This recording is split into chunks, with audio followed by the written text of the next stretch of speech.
Días a todos e todas. Entonces, tócame a min facer a presentación da charla que organiza a Mariña Patrimonio hoxe. Entón, vou facer unha pequena semblanza de Xoán Carlos García Porral, porque ten moitas máis cosas que dicir del, pero simplemente vou resumir, porque senón sería moi longo, non? É doutor en Antropología Social, cunha tese publicada en 2008 baixo o título Modernización Rural e Tradición Cultural, publicada pola Universidade de Santiago. Nela, analízase o proceso de modernización capitalista ao que se veu sometido o sector agropecuario desde a década de 1960, cando houve o desarrollismo tan grande que houve en España. E como na actualidade as comunidades rurais tentan manter a súa identidade social e cultural a través da permanencia dos antigos espazos agropecuarios. El é natural da parroquia de Goiás, en Lalín, na que está recollendo a súa microtoponimia, un traballo que nosotros tuvemos unha charla que ten unha persona aquí que dice que además que pide colaboración. Despois falamos de Non é que Vicente Feijón, non? Non, como se chama o rapaz este? Bueno, pero esta zona de aquí, quen coordina o de Galicia non é Álvaro. Sí, evidente, sí. Sí, bueno, pero falamos de unha... O rapaz de Álvaro, pero é un rapaz de Curego. Álvaro Curego. Álvaro...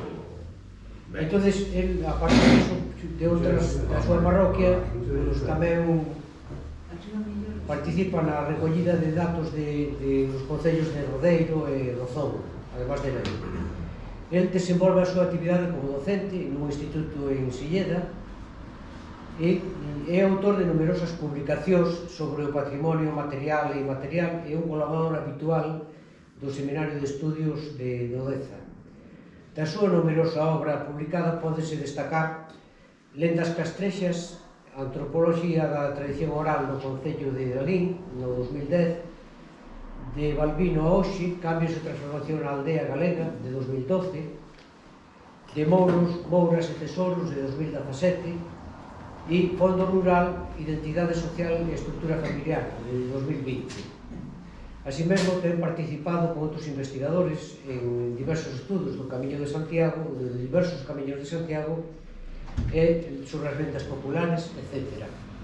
Neste contexto, un dos temas estudados foi o que deu lugar ao libro publicado tamén no 2020 e do que trata a charla de hoxe, que tedes aí o título. Eu creo que, sin máis, deixo a miña presentación e cedo a palabra.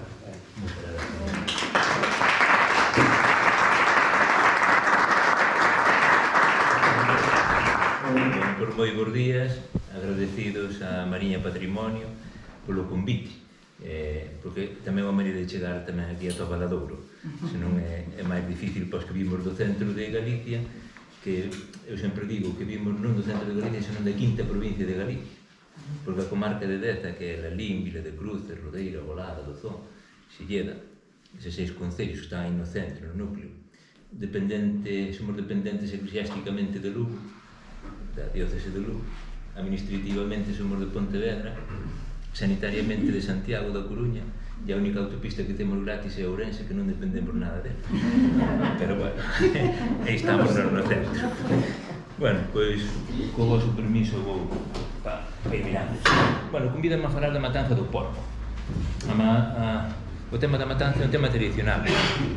Supoño que todos os presentes algunha vez terán participado nunha matanza. Ou non? Sí. Porque van a aparecer aquí imaxes que, lóxicamente, pois é o que hai. Pode inferir a sensibilidade. Pode inferir a sensibilidade. Entón, bueno, pero, bueno, é o noso. É o noso, que eu creo que dentro do que tal é máis bonito iso que facer como fan nos matadoiros as gallas, non? Eu creo que esas tradicións, era o que comentábamos antes de a xente que ven, e despois pero virá máis xente para comer, non máis ou menos somos os mesmos. Na matanza normalmente para traballar veñen poucos e para a comida é así, non? Tamén teño ali un parente que di é mellor que haxa poucos porque os moitos enredan aos poucos. Entón, imos tirar por aí. Bueno, esa frase de Xaquín Lorenzo de Xoca no libro da Terra, cabeza grande, fociño longo, orellas caídas, patas e corpo en xeral tamén longo. Bueno, todo non lendeu aquí, pero é ese. Case todos de cor branca, aunque hai con manchas negras ou vermellas, o rabo remata nun pincel de pelos e retórcese dun xeito moi característico. Unha descripción fantástica do que amosase aquí en Ourense sobre o porco celta, non? Nos alán da Lin, que despois nos, Carme e eu vimos aquí como esbirros de Pepe Crespo, o alcalde de la Lin, para ver se o cocido de aquí é como o da Lana. Se é superior temos que llo dicir para que eu tome medidas co de la Lin, non? Onte presentaban tamén o cartel da festa do cocido. Dito sobre o porco, a todo porquiño e chega o San Martiño, hoxe precisamente dia do San Martiño, polo San Martiño mata o teu porquiño, o porco, que bo que malo, ten que chegar ao San Amaro, na Lin decimos de San Amaro a San Valentín, mes do cocido na Lin. Todos fanse refrás como se queira, non? A muller gobernadeira no entroido lava a salvadeira e polo San Martiño matar o porco e zapar o viño, non? O viño novo. Ben, eu vou describir o proceso da matanza. O primeiro, lóxicamente, pois é o cebo. Hai un relato de Rosalía de Castro en Cantares Galegos nese poema 25 que describe como é unha matanza. Hai algunhas estrofas que falan sobre iso, non? Entón, pois eu solamente seleccionei aquelas estrofas que falan sobre a matanza da todo o que vamos a falar. Entón, pois aí temos unha mañán, a un santo e bon suxeto, un quiño lle mercar, soberbo quiño, tan nibio, tan plantado e tan repleto, cal nunca houbira tal ningún veciño. Era curto de perna, o lombo neto, do rabo hasta a cabeza redondillo, e o coiro, tan graxento, relucía que mesmo de manteiga parecía. Entón, é fantástico, non? Entón, como describe Rosalía nese a Robert o poema este. Lóxicamente no cebo. O cebo, eu vou falar da miña experiencia, eu vivo na aldea, meus pais sempre foron gandeiros, entón eu recordo perfectamente ver unha porca parideira sempre nas casas, non? Entón había que os ranchos, dependendo da época na que naceran, pois xa quedaban para a ceba, dos da casa, e outros íbanse vender á feira, lóxicamente. Unha porca viña parindo un par de veces ao ano, era como se trataba. Entón, houve un momento que se deixaron de ter as porcas parideiras de utilizar nas casas. Entón xa houve que ir empezar a mercalos ás feiras. Na Lin tiña moita tradición pois a feira dos ranchos, ir cos ranchos á feira no carriño, ibase cos tractores, pois ali se vendían os feirantes e a xente das casas. E agora xa normalmente falase coas granxas de explotación intensiva ou con criadeiros de cebo, xa que che traen os ranchos á casa. Entón aí sabemos un proceso que xa cambiou, de como pasamos de ser os nosos propios autosuficientes, de ter as nosas crías na casa e cebalos na casa, a agora saltarnos xa o da feira e agora a que che veñan a casa xa traer o rancho. Entón, esa evolución foise vendo, non? É curioso, non? Claro, no cebo, que se aproveita para o cebo, todos sabemos, pois a fariña de millo, a fariña de trigo, ou as sobras que poida haber na casa, lóxicamente, incluso na costa, pois incluso se botaban as algas do mar, dependendo de zonas de costa, non? As castañas, cando as hai, as landres, os porcos antigamente botábanos a pacer, botábanos aos soutos e as carballeiras para que aproveitaran a landre e a castaña. Entón, bueno, pois, claro, un porco cebado dese xeito, as berzas, toda a remolacha, agora os cabazos, que tamén están moi de moda, por menos ali darlle cabazos. Entón era o cebo ese tradicional da casa, é un cebo moi custoso, que non pode ser comparable ao que se fai nunha granxa, por exemplo, onde está ali a torba do pienso, van comendo o que lle parece, ou cando hai un cortello que aparece un porco con algo de neumonía, automáticamente se lle pecha a auga, reduces o depósito da auga a 1000 litros ou a 500 ou aos que sexa, bótase ali o medicamento e iso é para todos. Ese medicamento repárteno para todos, non é dicir voulle dar para a neumonía a este porco ou este cortello que teña neumonía, non, é extensivo para todos, entón, medicados ao máximo. E na casa non facemos eso. Nós na miña casa sempre, hasta non hai moito, cebábanse 6 porcos. Nós matábamos un solo, pero o resto era para lle facer compañía, porque non se sentira só. E depois vendíanse. Entón, un porco cullado, solamente se trataba ese. en caso de bullera, pero cando viñan os familiares que sempre lle cebaba para eles, dicíase, escollo o que queiras. Non sempre matábamos o que quedaba, porque nós sabíamos que era de confianza. A nós dábamos igual o que quedara porque sabíamos que non iba a estar tratado, non iba a ser mal, non? Ben, bueno, por nesa cría, lóxicamente, pois o porco é un animal doméstico, pero é o único animal que non se lle pon nome.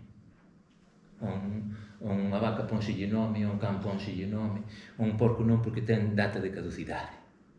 Entón a data de caducidade xa sabemos para onde vai, non? Tu puñerlle nome e pois ter que sacrificalo, pois parece que iso ven de vello, como acabar con membro da familia. Antigamente as vacas puñenselle nome, cando morría unha vaca, pois parece que era unha perda grande nunha casa, non? Unha perda grande nunha casa. Bueno, pois aos porcos non se lle pon nome. E bueno, hai porcos de gran tamaño, lóxicamente.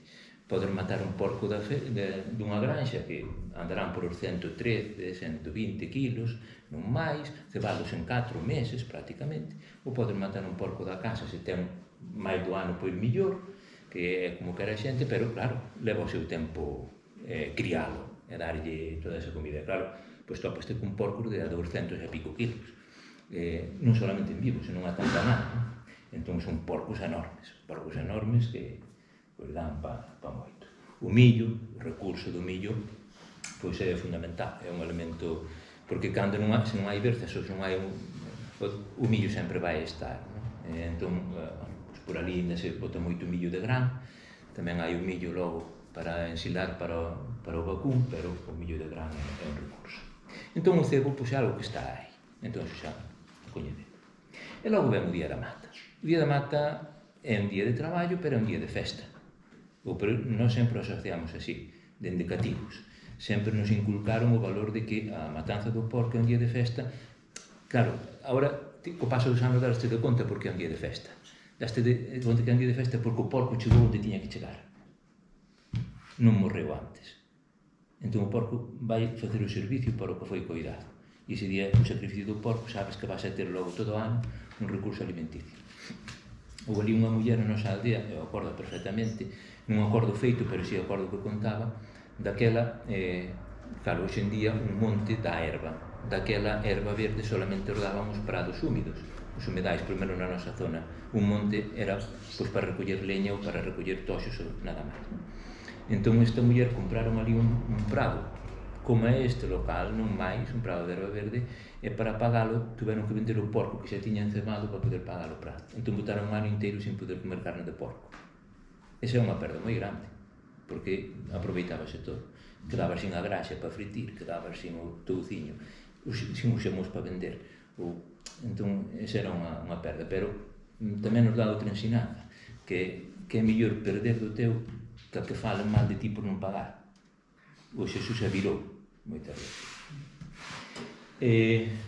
Bueno, pois tamén Rosalía di sobre o matachín: a falarlle a Vidal, cada un se obriga, que o porco xa mortiño contemplaban, e nera de perder tan bon bocado polas mans de Vidal morto e salgado. Vidal era o matachín. En todas as aldeas, en todas as parroquias sempre había unha persoa que desenvolvía o cargo de matachín.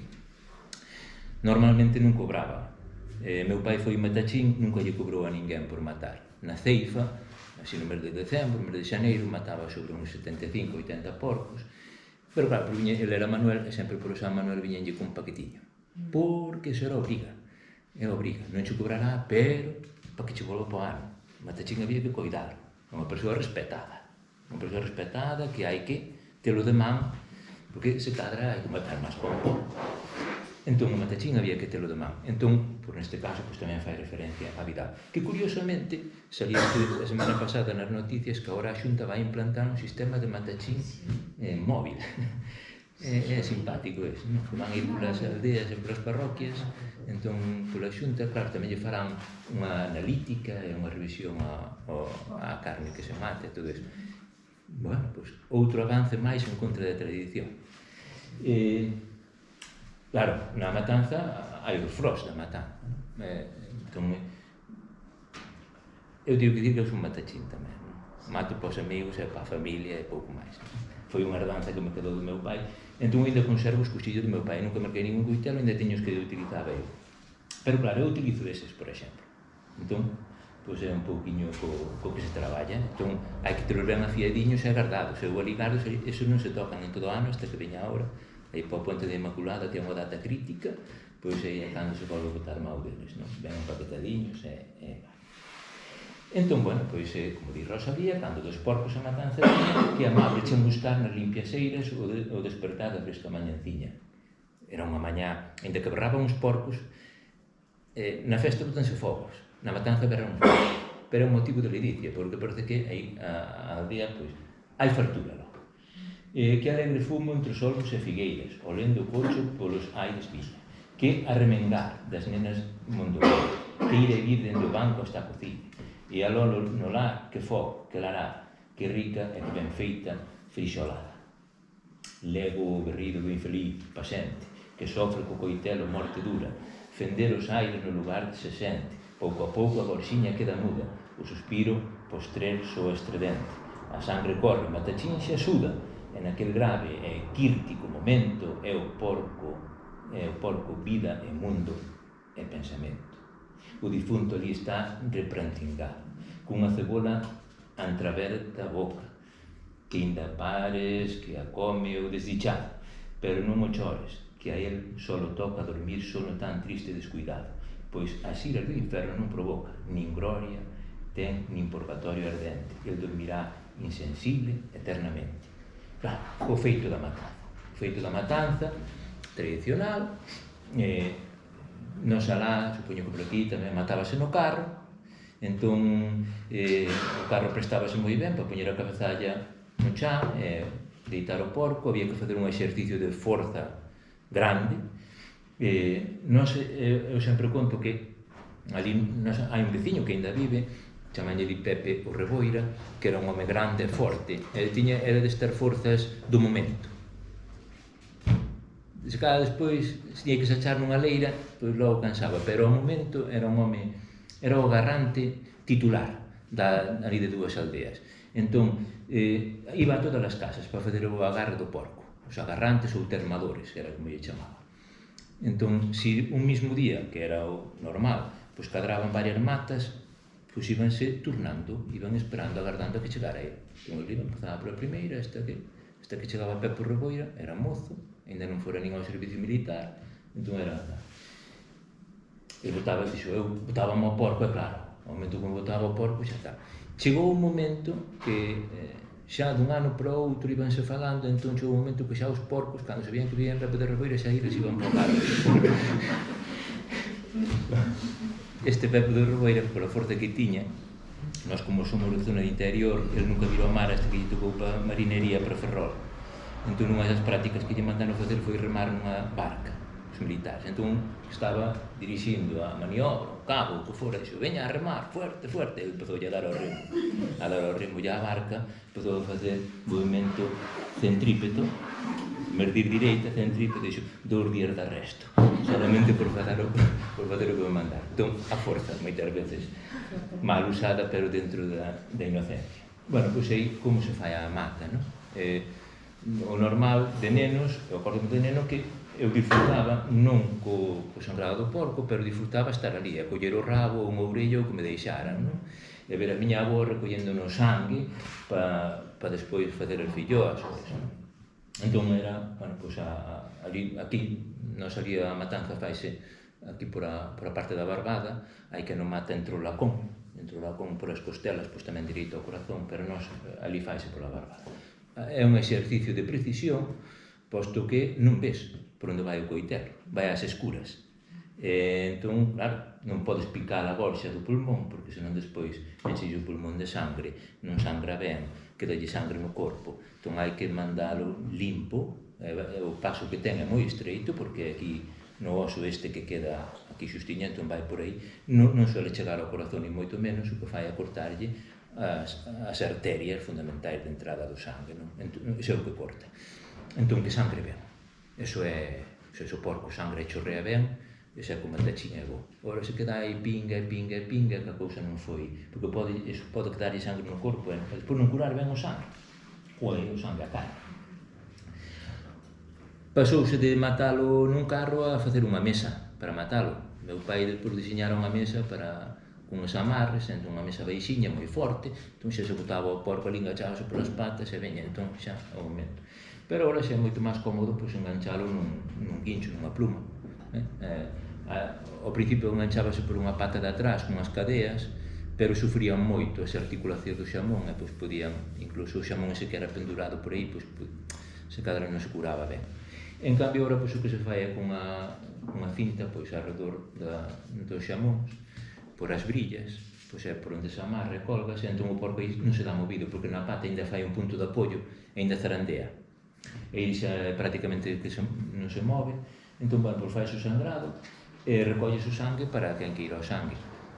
E tamén nós ali temos por costume, en algunha casa méteselle unha cebola no sangradeiro ou na boca, como dicía o poema de Rosalía, hai quen lle mete unha mazá, hai quen lle mete un carolo do millo. Nós ali o costume meterlle un par de dentes de allo no fociño.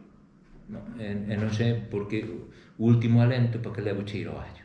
Ese é o que di, non? Tamén é para impedir que entren os malos espíritus dentro do corpo do porco. É para que a carne se conserve. Entón, calquera orificio hai que tapalo para que non entren os malos espíritus.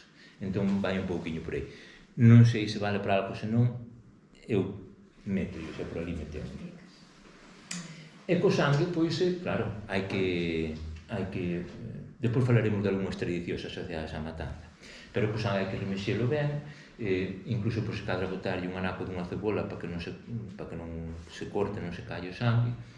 E pois aí esas botellas que hai son dun compañeiro meu do instituto que unha rapaza dela pois ten así algo de anemia, sobre todo en algunha época do ano, e a nai por faille postres, morcilla chamanllelos, que é unha tarta feita con piñóns, con fariña, pero botelle sangue.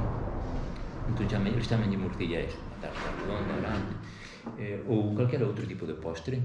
Entón a rapaza debece por eso, porque revitaliza o corpo, curiosamente. Entón xa este ano xa me trouxe tamén as botellas para cando fagamos a matanza, pois teño sangue preparado. E conxela, pois cando a muller a nai ten que facer calquera cousiña, pois prepara. E a rapaza está traballando en Cuenca e leva para lá os postres do sangue.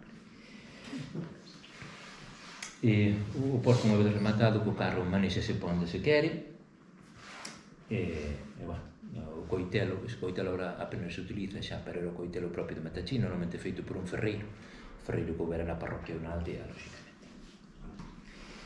E, lóxicamente, unha vez que ti rematas de fazer a matanza, os que viñeron a agarrar hai que darlle unha copa, conforme debido, unhas galletiñas, unha copiña de aguardente ou de licor de ervas, cando empezaron a vir as ervas, ou licor café, se non era aguardente branca no seu momento, é un motivo de festa, é o convite que levan os agarrantes. O reboiro que chegaba ao último agarre, pois xa a ver como iba, non? Pero, bueno, as copiñas iban. E xa se empeza co proceso, os agarrantes vanse, e queda xa a xente da casa os que están convidados para a matanza. Entón xa empeza, nos ali chamuscamos. Hai outras zonas, veremoslo agora, como é a parte máis oriental de Lugo, que é o pelado. O pelado, veremos agora, pero non sei o chamusca, nós chamuscamos ou ben con fento, ou chamuscamos con toxo, un toxo que non sea moi gordo, ou chamuscamos con carqueixa. Ali, se hai carqueixa, mellor. Ali os montes agora, como pasa en todos os lados, a carqueixa foronse reconvertindo en pradeirías e a carqueixa por foi se extinguindo, non? Pero, bueno, nós ainda hai ali alguén que carreixa a carqueixa e aí, bueno, pois abrirlle as patas para que chamusque ben. Entón, pois vai quedando así, bueno, pois con ese chamusco todo que, lóxicamente, pois hai que ilo barrendo, rascando con coitelo. Antigamente repasábase cun fachuquiño de palla, entón nas partes máis así entre as patas, nas orellas, onde non chegaba ben o lume, con fachuquiño de palla, pois ibaselle chegando o lume. Hoxe xa co soplete, pois xa está. Hai xente que chamusca solamente co soplete.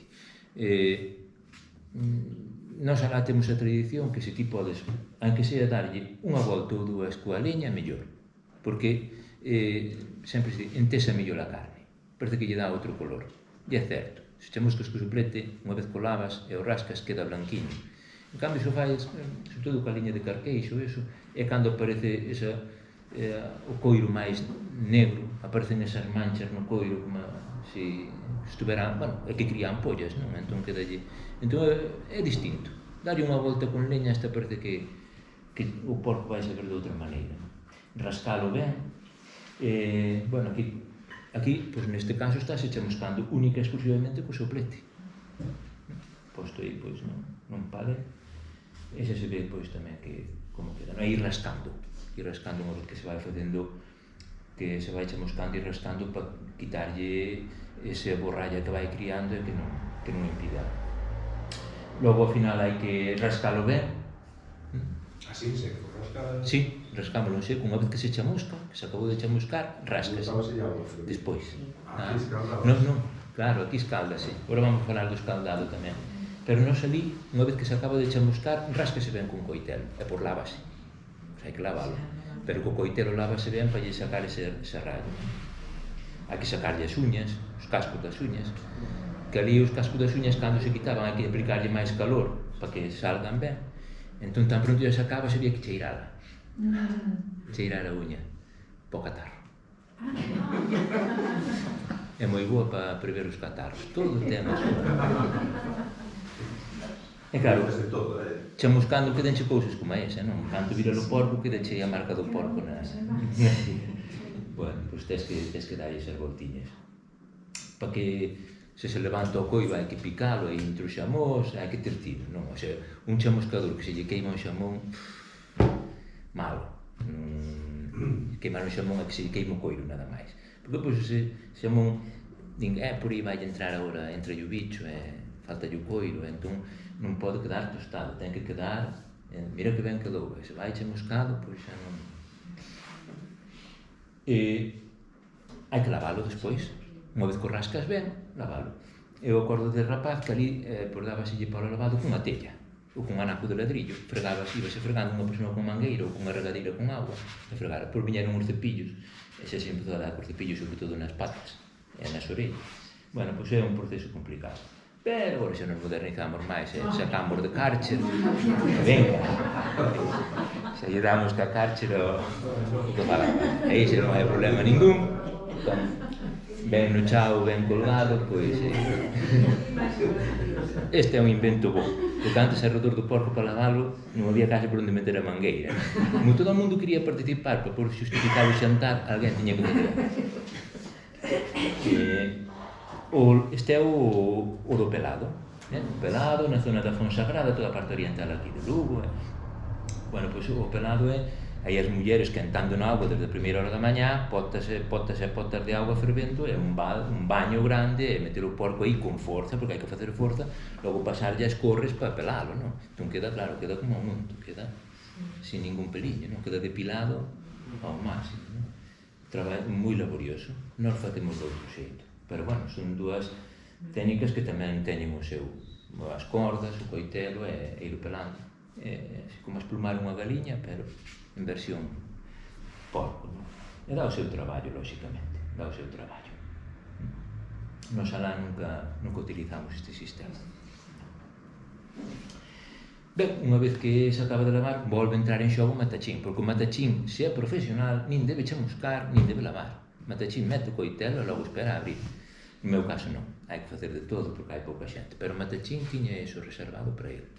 Sangrar, e depois mar os bolsillos, botar os petillos e tal, esperar, e depois abrir, que lle colocaran ali, esa era a súa función.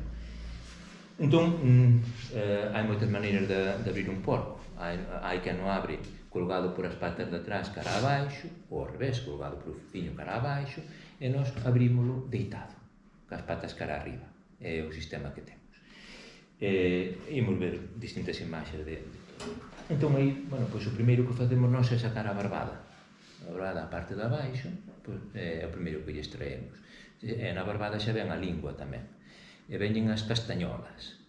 As castañolas, como as amígdalas. As castañolas, por exemplo, no cebreiro, xa ese día xa as comen. Ao sacalas xa as asan e máis comen solamente os homes. Non, como aquelo de tal. É curioso. Entón, despois, unha vez que se saca a barbada, é cando se empeza pois a facer o corte longitudinalmente, con moito tino, sobre todo cando pasas a zona aquí do esternón e cando chegas á barriga, para non te pasar en cortar aquí. Entón hai un puntiño exacto onde ti xa podes meter os dedos para ir facendo corte xa sin tocar a tripa, non? Cortar unha tripa tamén é igual que queimar un xamón, é un desastre. Entón tens que ir co teu tino. Entón, unha vez o abres, xa o seguinte paso é sacar o unto. E unha vez viña unha persoa a sacar as tripas antes co unto. Error, porque o unto puxose cheo de sangre. O primeiro que tens que facer é sacar o unto. E o unto tamén andas ás cegas. Empezas a sacar e vas por baixo e tens que ter tino tamén aí xirando, é un exercicio de maña máis que nada, e ir xirando, e despegando das costelas e procurar sacar o inteiro co ril, que che ven xa o ril pegado no unto. Unha vez que rematas que estás sacando o unto, pois é cando tens que prepararte para sacarlle as tripas. Sácaselle o unto. A continuación do unto, que ven xa os riles co unto, sácaselle a paxarola. Nos a paxarola chamámoslle o bazo. E o bazo ven cunha graxa que nos ali chamámoslle toquilla, porque é unha graxa que ven así furadiña, que esa é a mellor graxa de todas, para calquera remedio, e a graxa esa é a mellor. Entón xa sácaselle a paxarola, que hai sitios que tamén a comen, asada, o bazo, coa toquilla esa. E despois sacámoslo o fígado. Sácaselle o fígado unha vez que está, sácaselle o fel. E despois tírase polo esófago, sácase ben para fora e faise un nó, para que non se solte por ali o líquido que pode ter no estómago. A todo isto, o día anterior o porco non pode comer nada, para que estén as tripas o máis variadas posible. E, pois, a parte de atrás, o cuco, lóxicamente, pois, hai quen lle corta o oso ese que unos xamóns. Nos ahora non lle cortamos por risco que cando pase a tripa por ali poida enganchar nun anaco dun oso e que se corte unha tripa. Entón, hai que facerlle ben o buratiño e pasar a tripa para a zona do porco, para adiante, faiselle un nudo con cordeles para que non se solte nada, e por si que tens que facer unha certa forza, pois vais sacando aquí, sacando o unto tamén, e unha vez que saca as tripas, bueno, pois, antigamente había que nos levaba así nun brazado, sale tripas, estómago, sale todo, é unha cousa pesada, non ao mesmo tempo, é bastante peso. Ou senón, pois aquí, como neste caso, nunha carretilla ou nun culeiro destes negros, un papacho negro, pois se botan aí. As tripas, pois, moi aproveitables. Hai que non abre, como vos decía antes, de pé. Entón, claro, é moito máis fácil, porque xa vai caendo todo polo seu propio peso. Tens que ter outra maña. E aquí, se vos fixades, aquí a barbada, non solamente lle cortaron a barbada, senón tamén o dente de abaixo. Xa vai todo metido, non? Hai sitios que fan tamén así. Nos quitamos a barbada na máis, e pois o que nos chamamos o dente a parte de abaixo, e a parte de arriba, que leva dente tamén, pero chamamos a orella. Entón, vai todo, bueno, pois o dente, pois tamén o quitan xa coa barbada. E claro, é unha exposición, que salgan ben as tripas, isto prácticamente é unha foto de ciruxán. Se ti colles unha foto para un libro de bioloxía dos nenos, e pones a foto aí das tripas, do sistema digestivo, é impactante, non? Bueno, pois que salga ben. Aquí o fígado, a extracción do fígado, bueno, pois tamén curioso. Unha vez que se remata de sacar todo iso, é cando se lle abre todo o que a pleure, a parte de baixo dos pulmóns aquí. Entón, cortase iso e extraese os pulmóns. Hai que meter a mão adiante, tirar todo para atrás e ven o pulmón, os pulmóns e o corazón. Ali chamanlle as alegrías. Nos chamanlle as alegrías aos pulmóns, non? A bochada, tamén, lubián. Aquí as coladas. As coladas, sí. Sí, é que en cada zona é curioso. É como depois falaremos da terminoloxía, distintas zonas onde lle chaman ao mesmo cousa, chaman de distinta maneira. Esa é a riqueza do galego. É a riqueza do galego. E claro, hai que ir adoctrinando aos nenos, non? Este é o meu afillado, e iso era algo que sempre se fixo cando nós fomos rapaces. Sempre estábamos esperando a apertura do porco para que noso pai se inflara os pulmóns. E se os pulmóns se inflaban é que non se picaran.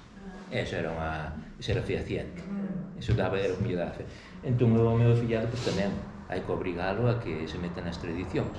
Entón, que tamén, pois, gústalles, porque ele está moi pendente de calquera neno, que lle gusta un pouco, está moi pendente do que se fai.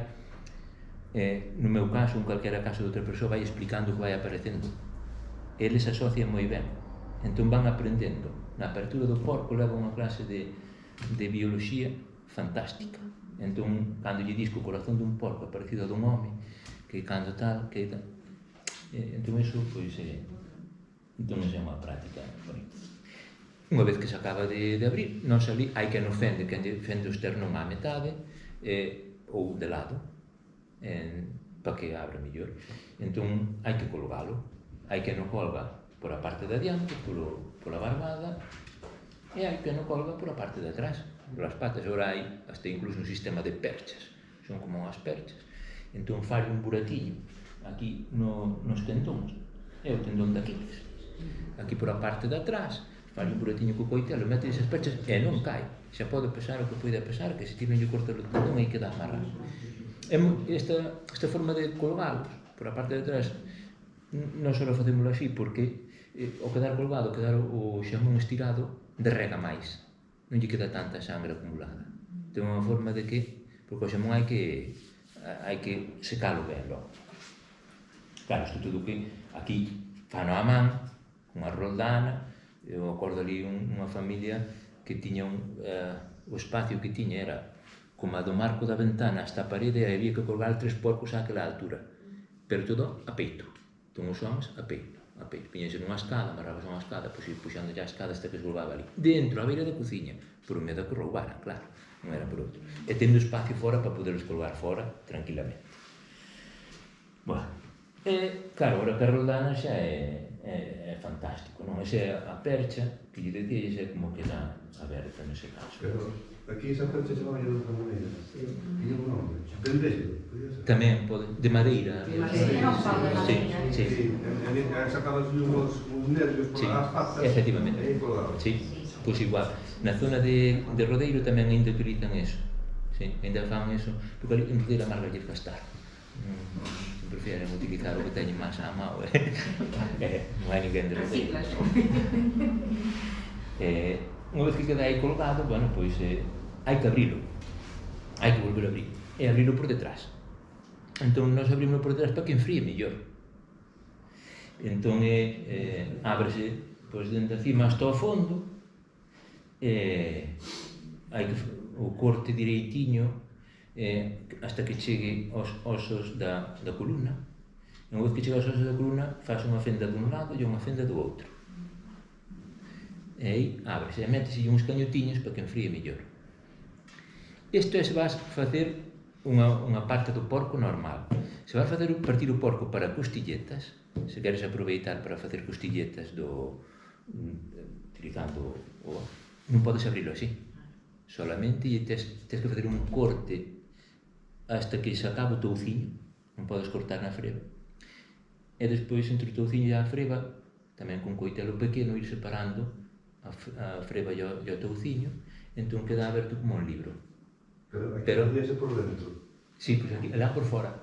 Entón faise por fora, ábrese, queda como un libro. Entón, se queres fazer costilletas, non podes cortar o raxo da beira da columna, porque pois iso a columna hai que fendela a mitad para fazer as costilletas, claro. Entón, claro, se ten outro tipo de abertura, entón, sempre hai que preguntar, queredes costilletas ou non queredes costilletas? Porque unha vez que este aberto, depois xa non hai salvación. Entón, bueno, pois faz así. Entón é unha forma de... Nos salvamos o día seguinte, supoño, por aquí, por esta zona tamén. Hai zonas frías, como na zona de Forcarei, por exemplo, que se matan a mañá polo frío, salgan no mesmo día a noitiña, pola friaxe. Claro, porque o que este a carne fría é igual, o conta que este fría, non?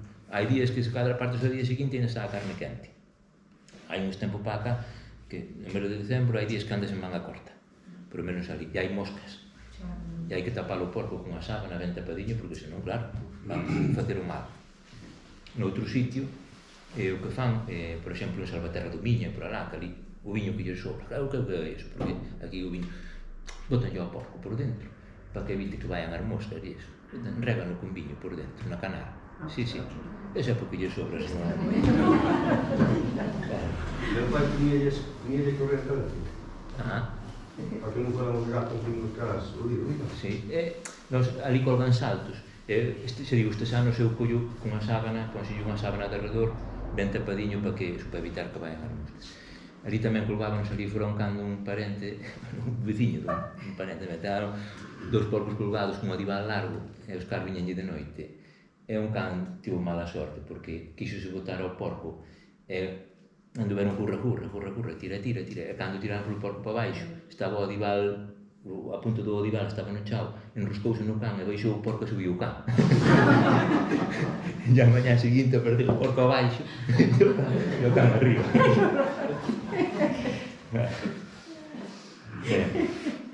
Noutras zonas pártenos, sí, para que lle enfríe ben. O sea, fendelo xa a metade de todo, non? Aquí eu na miña casa non se partía hasta o día seguinte. Nós tampouco, Hasta o día seguinte non. Ni se abría como ni para... O sea, non se abría ni por detrás. Non, ali sí, ali ábrese por detrás para que enfríe o peixe. Sí. Noutros sitios non nos abren, Por dentro, sí. Non sei se nos ali, eso que ali a línea esa zona é zona fría, pero ainda así faz.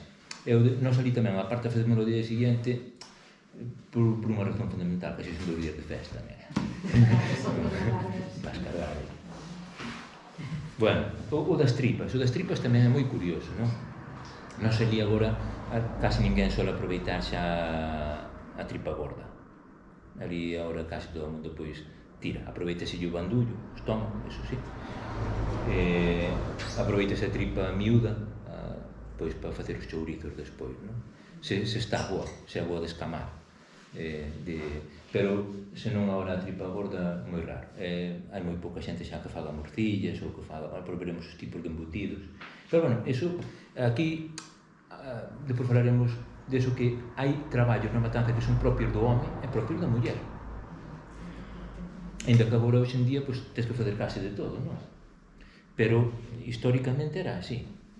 Propio do home é isto, propio da muller é isto. E ninguén, era un reparto, unha división sexual do traballo, que cada un tiña a súa función, non? Nin vías a unha muller matando un porco, sangrando un porco, e non vías a un home escollendo nas tripas, limpando nas tripas. Cada un tiña a súa... Eso era por tradición, pois.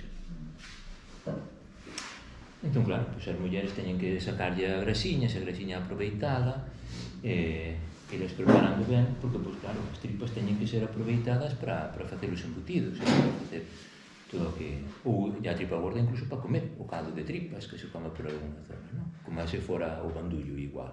Non sería o bandullo, pois, salas, escócese, logo sálgase, está no saleiro, logo sácase, desálgase, e logo cócese, e logo hai que non come como o pulpo. E daí, no caso das tripas, é curioso, non? A terminoloxía que se pode recoller. É que ten que haber máis, é que ten que haber outros termos que se perderon, seguro, pero que non damos abarcado todo. Pero eu atopei estes.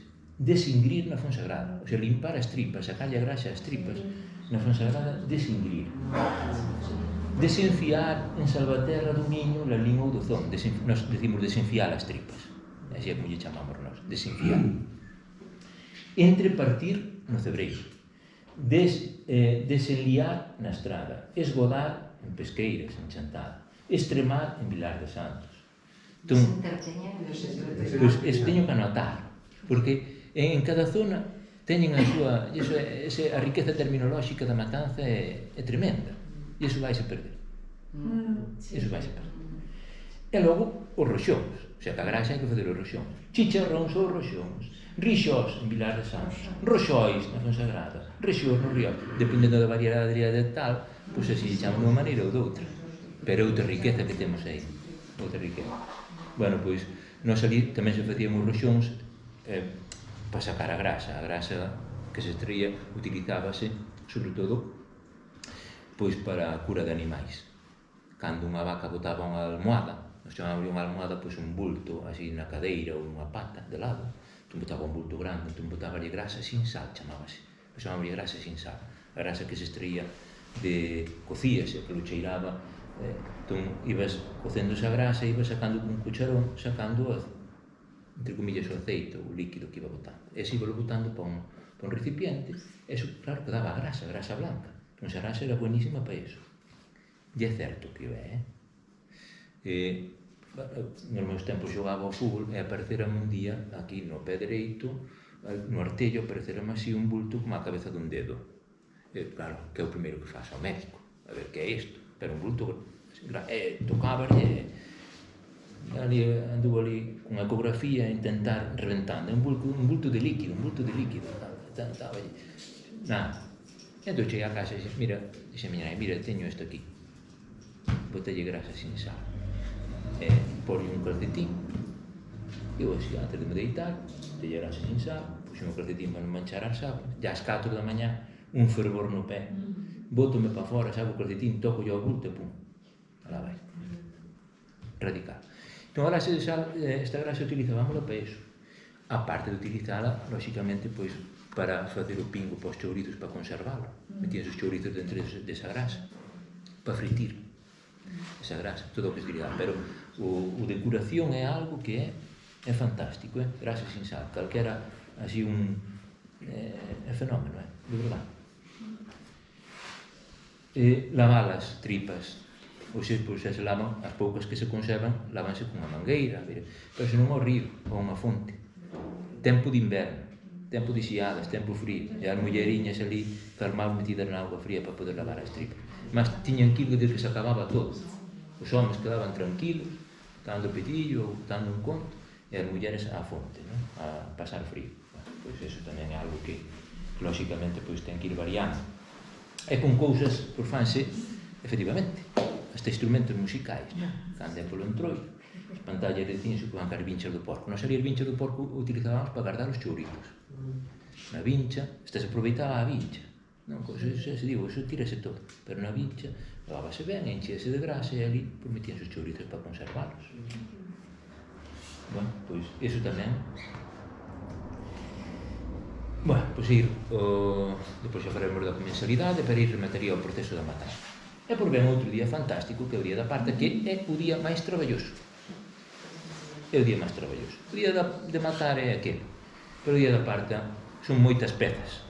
Dicía un profesor noso, Nicandro Ares Vázquez, que era, acabou sendo membro da Real Academia, ele era de Santa Eulalia de Bóveda, foron dos que máis traballara por o monumento de Santa Eulalia de Bóveda, e ele sempre dicía, o porco ten 80 sabores. E tiña a afirmación, o porco ten 80 sabores. Porque, dependendo de como fagas, e a parte do porco que comas, iso ben non sabemos, non? Xa na mesma cabeza, cantos sabores hai. Bueno, pois, ali sacarlle a cabeza, empecé a sacarlle, normal é que se saques primeiro, pois, o solomillo, a costela, o raxo, vai sacando o lacón, saca o xamón, far ben o touciño, pránalo, se lle hai que sacar algunha frega, entón, eses pasos que hai que ir dando, non? A cabeza tamén hai que fendela con precisión, hai xente que para fender unha cabeza, unha costela, pon a machada e logo dalle con martelo, e vai indo así ao pouco, e hai que dunha tirada, pum, pum, pum, como se fora un carniceiro temporal, solamente de decembro a xaneiro. Entón, a cabeza non se sala inteira, nos partímola en 4 partes, entón, fendes a mitad e logo lateralmente. Bueno, pois vanse sacando todas as pezas que se sempre a sacar, a partir de súa, e logo xa hai que salgalo. E o proceso de salgadura é o proceso que máis amarga, que máis lle amarga ao matachín ou que máis lle amarga a toda a persoa, porque de salgar ben depende que a carne quede ben. Entón hai moita xente que nega a salgar, porque claro, se pasa calquera cousa, levantas a carne, lávala, pola a colgar, ven unha mosca, pícache a carne, e xa a culpa foi de quen salou. Non, a culpa foi de quen deixou a carne colgada a que picara unha mosca. Non é que, porque se derrama, se unha carne vai mal salgada, cando abre o salgadeiro para levantar a carne xa cheira. Entón a culpa é do que é, non lle botes a culpa a quen salgou. E no de salgar, o primeiro que se debe ter en conta é que sempre tens que salgar coa freba cara arriba, nunca co coiro cara arriba, un xamón, un lacón, sempre co coiro para baixo, para que colla ben o sal. Segunda cousa que tens que ter en conta é que non se toca unha peza con outra, que entre peza e peza sempre vaya por menos un dedo de sal entre ela, para que non faga que non se queden xuntos. Entón, eu sí que teño moi... Entón, aquí é ben, claro, dime, por cada porco, agora os sacos estes de sal, que son de 25 kilos, por cada porco podes gastar un saco, por cada 3 porcos, de sal novo podes gastar 2 sacos de 25 kilos para 3 porcos de 150 kilos, imaginemos. Pero tens que ter o sal vello de outros anos, porque co sal vello onde vas rellenando todos eses sacos que van quedando. E o sal novo que lle botas por riba a cada peza, para que colla sal novo. Entón, así é como se debe ir facendo. É que non lle quede, terceira cousa, que non lle quede aire. Se ti vas salando, sobre todo ás beiras, no salgadoiro, pois cos dedos, ir sobando ben o sal para que non quede aire aí. Entón, esas 3 condicións, así non debería haber problema para que se conservara a carne. Salgar sempre coa freba cara arriba, o que teña coiro, lóxicamente, non que non se toquen as pezas, que queden aisladas por sal, e que as beiras que non poida quedar aire, ese aire, pois, os dedos indo facendo. E, pois, bueno, o tempo que che leve. Non é un traballo que se tiña que facer a correr, lóxicamente. No fondo, normalmente sempre se meten as pezas xamós, cacheira, lacós, pezas máis grandes. E na parte de arriba, pois, queda para os touciños. O touciño con que leva unhas areas de sal por riba chegalle ben. Non se derrama. Ou ora que isto está de moda, a panceta, que é touciño pero con freba. Pois tamén telo ali o día de salar e o día que faz os chourizos xa sacas, para que non colla tanto sal. Bueno, pois iso é o que hai que ter en conta. Entón, o traballo de salar é... Antes había salgadoiros de madeira, salgadoiros que se facían en pedra, aproveitabas unha pía de pedra para facelo, ora están os salgadoiros máis modernos xa de plástico, que son, lóxicamente, moito máis salubres cos outros, porque non guardan iso. Cun buretiño por abaixo para que vayan desperdindo o líquido, a salmoira, nós chamamos de salmoira. A salmoira é outra cousa, non sempre a guardabamos, porque a salmoira, que non é máis que ese líquido da carne co sal, era empregada pois para os uñeiros das vacas, por exemplo. E botaban esa salmoira, cantas veces nos teñen dito mete o pé ou meta a mão en auga con sal, pois é iso. Con moito máis, lóxicamente, pois, con moita máis salinidade que pode ser a auga, pero é que iso é fantástico, porque iso, nós non temos gando, pero por veciños que teñen, eu gardo e doulla un par de botellas, e se utilizan eles para lle botar uns uñeiros á vaca, cando aí teñen unha infección ou eso. Entón, ou tamén, se ti tes un hinchazón, un artello, unha man ou eso tamén podes empregar, a salmoira. Entón, ali do porco aproveitase todo. E claro, xe como queda, hai zonas onde a salazón que se fai da carne non teñen un saleiro. Entón, contra unha esquina, van botando ali as pezas e a paladas de sal. E así queda. Moitas veces aí na zona de Forcarín, por exemplo, xa vamos, así é moi fácil salar. Os xamós, é ben botarlle primeiro unha capiña de sal fino e logo vinagre. Uns chorros de vinagre, abundante, e logo xe lle bota o sal gordo. E os xamós, antes de metelos, hai que escurrilos ben, hai que apretalos. Se poñelos coa pata cara arriba e cun pano ir apretando nas venas que estén ben cortadiñas e sale cantidade de sangre. Eu incluso fixera unha especie de prensa. Entón metía ali 4 xamóns e iba atornillando pouco a pouco, e escurrían, quedaban perfectos. Pero iso sí, que non lle quede líquido, iso é vital para que se conserven. E sobre todo en zonas que poden ser húmidas. Na zona de Santiago, ali uns parentes, pois sempre tiñan que vir colgar os xamós a nosa casa porque en Santiago non se lle conservaban xa pola humidade. Entón, iso é moi importante. E logo, xa ven, o picar a carne nese día. Antigamente facíase con coitelos. Entón, un dedicábase case a afiar e outros cortando. Ali, veña a cortar, e pois hasta que viñeron as máquinas. Primeiro a de vero, e logo pois xa as eléctricas para picar a carne. Pero claro, picalas á man, unhas talladas máis feitas. Claro, en todo isto sacamos unha che de partes. Entón, sacamos o bandullo. O bandullo é o estómago. Bueno, pois aí, simplemente, pois, nas zonas nas que se recolleu a distinta terminoloxía. Bandullo, pois, na Fonsagrada, nós chamamos-lhe bandullo, na Fonsagrada estómago, na Xionlla calleiro, daí onde ven depois o dos callos, ou esa enfermidade que hai, o calleiro, como a levantar a espiñela. Sonalles levantar a espiñela, levantar a espaldilla. Bueno, pois hai tamén o calleiro. Había un dito, o mellor para amenazar a calquera, ou, eu sei, calquer pícaro que se portaba mal, ou traste, ou tal, dicíanlle, eche a matar o palleiro. Pois, esa, bueno, por vai dai, eran enfermidades, normalmente eran enfermidades nerviosas, ¿no? Pero que repercutían somáticamente.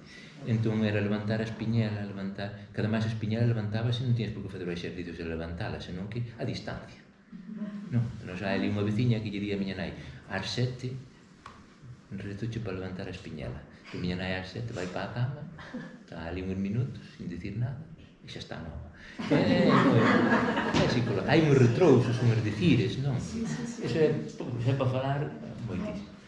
Bueno, o botelo, lóxicamente, e que despois tamén é unha peza de embutido. A barbada, carrilleiro, polas carrilleiras, lóxicamente. A papada, está claro. A subarbada, ou o sopapo, debaixo do papo, claro. O bazo, pois o que digamos, a paxarola, a paxarela, a cabeza cachola, cacheira, a cabeza, aí hai cantidade de... Os coiros ou pieles, como lle chaman tamén na zona da Fonsagrada. O corazón normalmente é igual, a costela o mesmo, o espiñazo ou soá, nos chamamos soá, os osos de soá. Soán, a soá en Vilar de Santos, osos de lombelo, entón cada un ten a súa terminoloxía. O fer, claro, e na zona da Fonsagrada, por esas influencias, fiel, non? Pero nos normalmente é o fer, que debe ser a única cousa que nos aproveita, o porco. O fígado igual, a graxa tamén, o lacón, hai quen lle chama, por exemplo, na Sioña, xamón pequeno. E claro, ti colles un lacón dos que se fan na casa e é como un xamón que hai a vender por aí en calquera carnicería, ou máis, incluso. A lingua tamén ten... os pulmóns, pois aí as alegrías, o boche, o liviado, o rabo igual, o raxo tamén, o lomo ou freba. O río non ten moita variación. E o solombo, solomillo, sulombo, lombero, solombo, lagarto. Tamén chamarían, non sei, chamanlle lagarto, que ten esa forma alongadinha, o lagarto, non? Ou simplemente, pois, o solomillo. O touciño tamén largo, tamén se chama largo. A tripa grande, tripa dos callos ou tripa gorda. E a tripa pequena, tripa dos chourizos ou tripa delgada. A uña, uño, pata de porco, pata, uña. E o unto, pois, é exactamente igual. O unto, realmente faise redondo ou así como un brazo de gitano. Depende, non? Hai que lle botar o saliño e iso, pois, conserva. E ainda que o día de máis traballo é o día da parta, para min, o día de máis traballo é o día dos chourizos. Supera con creces o día da parta, para min. Hai ese texto aí de Camilo Cosentela sobre a mazurca para dos muertos, e aí por fai referencia aí. Adelgaza los chourizos con mucha regla y fundamento. Lo primero es que el cerdo... eso millo por aquí. Lo primero es que sea del país y criado al uso del país, con millo y un cocimiento muy espeso de cuellas, son as verdes. Patatas, harina de millo, pan, reseso, habas y todo lo que pueda cocer y sea de sentido. También conviene que el cerdo tome el aire y haga gimnasia por el monte y oce la tierra en busca de miñocas y otros animalitos. Se le debe sacrificar con herramienta de hierro dulce, no de acero, y según la costumbre conocida, es decir, con mala leche, con venenoso regosto y a traición. Nadie tiene la culpa. La zorza de primera se hace con racho bien picado, también con la paíña y el costillar, teniendo cuidado con el hueso. Mucho pimentón dulce y pimentón picante que admita, sal, ajos muy machacados y el agua necesaria para, más bien justa. Se amasa con paciencia y se le deja posar durante un día entero. A la mañana siguiente se prueba la zorza cruda y pasada por la sartén para catar el gusto y añadirle lo que le falte. Siempre le falta agua. Al tercer día se amasa de nuevo y el cuarto se le embute en tripa. La más noble de todas es la cular y se atan con un... ya sabemos que Camilo Cosentela hasta aspiraba agua, ¿no?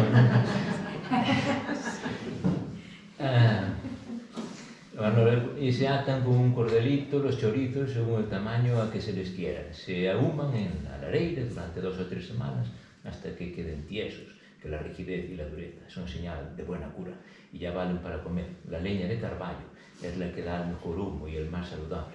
Se cuelgan los que han de comer pronto y se guardan en unto después de haberlos limpiado, bien limpios, los que se quieran conservar. Unha descripción boa, eu creo que... Pero bueno, A zorza para mí é o proceso máis complicado, pícase, e nós ali no mesmo día que se parte xa se fai, pícase a carne e xa o mesmo día xa se adoba. Bótaselle o allo, bótaselle xa o pimiento dulce, bótaselle sal e auga para mexer ben. E lóxicamente pois o día seguinte hai que probala. Falta algo de sal, falta algo de dulce, falta algo de picante. Probala 2 días polo menos, pois é importante. Eu sempre digo que ti agora é a moda tamén, a moda de fazer o salchichón.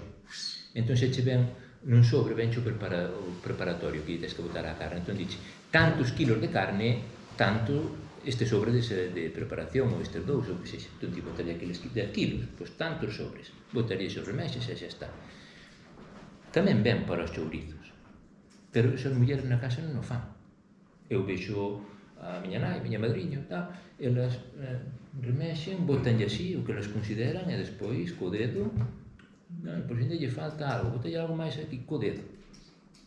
E non se somete a ningún peso, non se lle fai ninguna fórmula matemática, a ver, aquí ten que... Non. Esa é a aprendizaxe natural, que aprenderon das súas nais, das súas avós, e iso vai se perder, porque eu vexo agora a xente nova, eu xa nada, non? Pero que xa non fai iso, xa é todo por peso, pero esa capacidade, ese coñecemento, ese é o que corre risco. Entón, claro, despois, antigamente embutíase co funil pequeniño, e había que ir metendo aí a zorza, pouco a pouco, co dedo, e apretando ben para que non collera aire, de vez en cando picando con un alfiler ou con unha agulla, sei, as mulleres embutindo, non? Pero pois apareceu unha revolución que foi a máquina de embutir, máquina de carpinteiro, entón, non sei se non estedes visto. Esa non. Isto fixenlle ali a foto ali na casa do veciño que xa teñen tamén apartada, non? Pero aquí puñese a tina coas tripas, unha muller aí sentada, que normalmente era a máis maior da casa, o que menos traza lle daba para atar, iba para ali. Ora imos os homes. Entón, metíase por aí a tripa, e aquí levántase este mazaroco, e neste funil grande metes a zorza. E pois vas baixando, e con o mazaroco este vai puxando a zorza, isto foi un adianto tremendo, porque, claro, aforraba moito tempo. Aí ven o proceso. Esta é unha foto tirada lá na zona do Cebreiro, entón xa se ve como vai vindo a zorza. Normalmente o que lle dá ao pau era o rapaz da casa, o que xa non sabía facer máis nada, que dalle, para, ou dalle ao vero, cando veña unha máquina do vero. Que claro, esta é a máquina do vero, que foi que veu para picar a carne, pero que despois que se aproveitou cun funil para tamén facer a tal. Ben era de forma manual ou era xa de xeito eléctrico, darlle ao botón e vai, automáticamente vas enchendo. Lógicamente, cambiou a forma de traballar. Todo isto é evolución, isto é importante. Logo, atar. O atar tamén é unha cousa que tampouco miro como fan, pero hai que ter unha maestría e destreza, non? Porque o día anterior hai que os pauciños enroscalos ben co cordel e que vayan ben enroscadiños para que non se enlee o cordel, e logo o día seguinte xa ir facendo. Entón, facerlle cada 2 chourizos, facerlle unha bolardiña no medio, depende, non? 2 a tallar, é un traballo tamén. Este non atou mal, que miren, xa se tal, esas cousas que hai. E logo xa colgalos dun xeito tradicional, dilatando, aquí atan case 1 e 1. Hai zonas onde fan 5, solamente tripas de 5 chourizos. Entón fanlle unha lazada na punta e se quedan os 5 direitos para baixo. E outros fan a tripa inteira onde lle cadre, entón colgas como podes, non? Hai quen colga así por entre os cordeles, con cordeles, por entre os cordeles, ou dándolle a volta a tripa alrededor do pau. Eu fixen uns ganchos de alambre, entón fagolle unha lazada nunha punta e outra noutra, e cos ganchos, pum, xa colgo no pau, sin baixar o pau. É moito máis rápido, e cando che fai falta, sacas o gancho e bien. E claro, a forma de colgarlos. Ti topaste despois isto todo nunha casa, mi má, dixe aquí, que veña a neve, non? Un compañeiro meu que era na cidade do Caurel mataban 6 porcos, e depois dixe, tiñamos 4 meses de neve, pero Entón, claro, topaste chourizos, topaste butelos, morcillas, chourizos de cebola, salchichós, topaste de todo. Co traballo que dan. Home, lógicamente, fazer a morcilla, pois mandalas a cocer un pouquiño, non? Para que entesen ben. E logo colgadas, non? Tamén morcillas. Morcillas nos alá eran dulces, as que se facían sempre dulces. Con figos, con uvas pasas, arroz, lógicamente. Noutras zonas botabanlle tamén o sangue para facer as morcillas, non? Non se eran máis ben na tripa gorda. Bueno, pois claro, eso, cortadas en trociños e fritas, pois salían moi ben. E claro, despois, unha vez que ter os chourizos, que ali falaba aí que 4 días, normalmente non sabía deixámoslle 48 horas. Por exemplo, se hoxe se partiramos ora a mañá, pois cada xa picaba a carne, á tarde adobábala, e mañá volvíalle dar unha voltiña, e ao terceiro día xa se facían, xa se fan. Eso depende da friaxe, de como este a cousa, non? Entón, bueno, eso depende da zona. Pero, bueno, 48 horas, eu creo que para que adoba a carne é máis que suficiente. Estando a carne, os chourizos e os embutidos colgados, hai un momento hai que levantar a carne do saleiro. Nos ali deixámoslle 8 días. Chegalle ben. Calcúlase que para 1 kilo de xamón, 5 horas de sal. Entón, ainda que o xamón pese 20 kilos, podes pesar facilmente, pois en poucos días xa ten o sal, non? Mas hai quen di, se non o colleu agora, non vai coller porque este máis tempo no sal. Entón, nos ali 8 días sacámoslo. Hai quen nos deixa, a tradición manda 15. Entón, hai quen nos deixa 15 días. Cal é o problema? Que se o deixes 15 días, che ven un día, como estes días que están vindo, de néboa ou de orballo, si non podes levantar a carne, porque se humedece. A carne hai que levantala nun día claro, un día que este solleiro, para que se que ben, porque se vai con humedad, humedeces a carne. Eu sempre lles digo, levantade antes 8 días, 7 días, 8 días, e pois o xamón, se vedes que tal, dádelle a volta. No salido, unha vez que levanta a carne toda, pegarlle a volta, deixa o coiro para arriba, e colles uns pesos que teñen, son unhas pedras, póreas por riba, deixa ali 2 días máis. Se ten algún zudre, xa o botará ali. Entón, ou calquera cousa. Entón, eu creo que e claro, que se colga? Toda a carne que levanta do sal, afumada. As costelas, os osos de soa, a cacheira, o lacón, todo canto non meteras para o congelador, que agora tamén é outra cousa boa, non poder meter. E claro, igual que nos pasaba nas partes do porco, tamén temos unha nomenclatura para os embutidos. Entón, temos a androlla, tripa gorda con zorta, bueno, supoño que teredes comido a androlla ou butel, unha cousa moi parecida, non? Pero eso sabe, claro, picante, pero sabe maravilla. O chofre na zona de Cebreiro, embutido faise cos pulmóns e outras vísceras do porco, que non serven para o chourizo. Aquí xa fai. Sí, pois, non é curioso, non? Que as tesas carnes que agora xa non se aproveitan en moitos sitios, pois aproveitables. A chourela ou chourizo de boche, de tripa delgada, cebola, pulmóns, agora non xa non se bota os pulmóns nin eso. A chouriza, a tripa grande por de carne, chouriza de sangue, chourizo de carne, normal, chourizo de cebola ou ceboleiro, ali fanse perfectamente o chourizo gordo, hai cantidade deles. O chourizo de crioulo, que agora tamén hai zonas que fan o chourizo de crioulo. O chourizo de cabaza, que en vez de botarlle cebola, botanlle cabaza. Chourizo da corada, a corada é tamén pulmóns, corazón, todo eso. O chourizo da mazá, botaselle mazá. Chourizo de pulmón, solamente é que entra de cebola, pero na frusada chamalle así. Chourizo de sangue, botaselle sangue a maiores. Ou a longaínza, se fai xa larguiña, ou logo xa as morcillas de boleiras ou picantes, ou con arroz, con sangue. O Pedro é a parte do remate da tripa gorda, chamaselle Pedro, nós chamámoslle Pedro. É a parte cega esa. Entón, bueno, pois, o Don Pedro lle chaman en algúns sitios. O pegureiro, ou pegoreiro, ou pigoreiro, tamén se non é o chorizo pegoreiro, van as partes da barbada tamén, todo iso, esas carnes son así máis mortas. A salchicha ou o salchichón, que é o que agora últimamente pois se pon de moda co salchichón, botaselle a carne do xamón, por menos ali, se pica un xamón e a carne do xamón, máis ainda hai quen lle trae un par de kilos de carne de vaca para lle botar, Entón é unha carne para que sepa ben. Entón, o mesmo que acontecía nas partes do porco, pois acontece. E logo ven a comensalidade. A comensalidade é o máis bonito das festas, lóxicamente. Entón, esa parte de Rosalía, o primeiro día de matanza, se non proba o fígado encebolado, ese é un clásico. Ou, como decía, as castañolas aí no cebreiro, ou comer, pois esas cousiñas, non? Hai que cociñar. Entón, pois, agora xa estamos ansiosos tamén, porque chega a hora do cocido.